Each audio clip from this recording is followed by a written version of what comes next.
Ši istorija apie dvi maltiečių globojamas močiutes iš Kauno. Jos kasdien laukia maltiečių apsilankymų, laukia sriubos, kuri suteikia vilties ir sustiprina tikėjimą gerumu. Nes šiais skubėjimo laikais žmogui taip trūksta žmogaus. Labą dieną. Labą dieną. Onute, kaip laikotės? Nu, po truputį.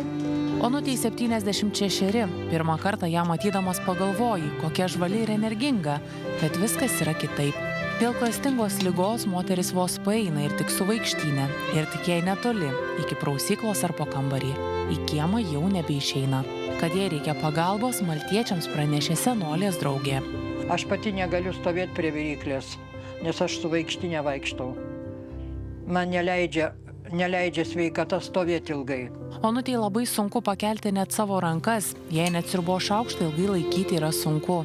Todėl visada skuba valgyti, kad spėtų iškabinti sriubos dubenėlį, kol rankos nepavargo. Aš kadangi pati našlaitė, aš nesutikau tokio žmogaus, į ką atsiremti ir nesitokiau. Ne tik vyro ar vaikų, Onutė neturi jokių artimųjų, jokių giminių. Pati užaugo vaikų namuose. Ją 4 mėnesių amžiaus praeiviai rado Alytuje, palikta parke ant suoliuko. Kadangi jūsų tėvai nežinomi, jūs esate rasta parke ir sako, mes tėvų jūsų nesuradom. Visą gyvenimą dirbo paprasta darbininkė. Sveikata sušlubavo jau išėjusi pensiją. Nešini dar vienu termosu šiltos sriubos, esame kitame Kauno daugiabutyje. Labą dieną, Danute. Labą dieną. Radot mane. Radom jumis. Labas. Danutė. Jai 92. Gyvena viena su katinu. Jis vienintelis Danutės džiaugsmas. Vyras miręs, sūnus miręs. Danutė vos paeina. Gyvena daugiabučio 4. aukšte. Lauke jau seniai nebuvo. Oi, ką jūs? Aš neišeinu į kiemą, aš išeinu čiut pasilaikydama į balkoną. Be maltiečių Danutė dar lanko socialinė darbuotoja ir kaimynė. Vienai jau per sunku. Nu, žinot, viską reikia priprasti. Pripranti.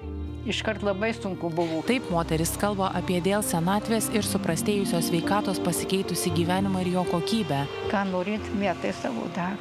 Žinot, pavargau labai. Sunku su tais pokyčiais susitaikyti. Juk visą gyvenimą, kaip pati pasakojo, buvo tarp žmonių. Nuo mokyklos laikų saviveikloje dainavo, šoko. Tėviškėlė brandė, vis regiu sapne. Ori senatvė su mylinčiais artimaisiais šalia, su džiugesiu ir jaukumu prie kasdienio stalo. Šios močiutės to neturi. Jūs galite savo šilumą pasidalinti su jomis. Prisidėkite savo auką. 141510 eurų, 1601 5 eurai. Jeigu galite paaukoti didesnę sumą arba remti reguliariai, informaciją rasite interneto puslapyje maltiečiusriuba.lt.